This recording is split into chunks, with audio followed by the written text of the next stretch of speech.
what you have been briefed from U.S. officials or Israeli officials. And well, I think I chose my words very carefully yesterday, and I hope that they speak for themselves. I'm not a lawyer.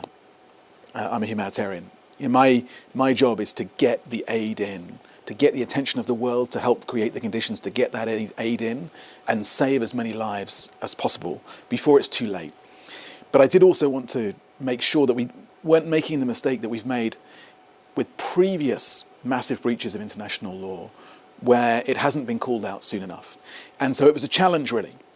It's not for me to decide what we call it, but I want to make sure the international community is focused on this as an issue and is meeting its responsibilities.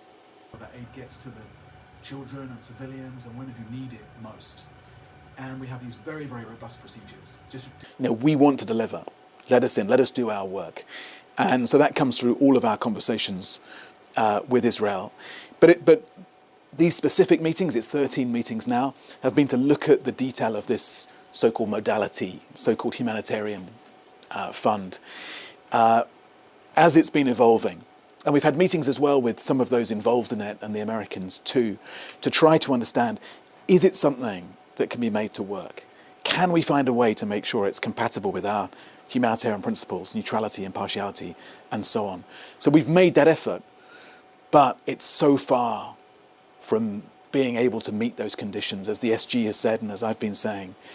And that's why we need to stick to the better plan, our plan A, which is just let us in. We can make sure this aid doesn't get anywhere near Hamas.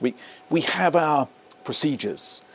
We care more than anyone about making sure that aid gets to the children and civilians and women who need it most.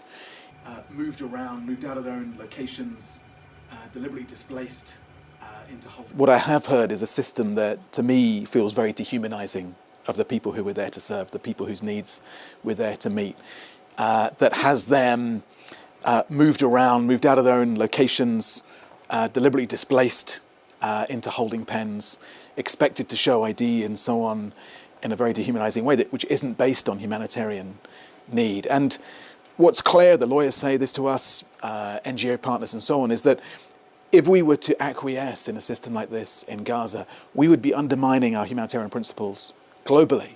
Others would start to say, well, why can't we distribute aid in this way to the people that we choose should get it, and aligned with military, political strategies. So that's why it's been so difficult for us to make any progress. It's so far from our principles that we've not made that progress that we would have wanted to make.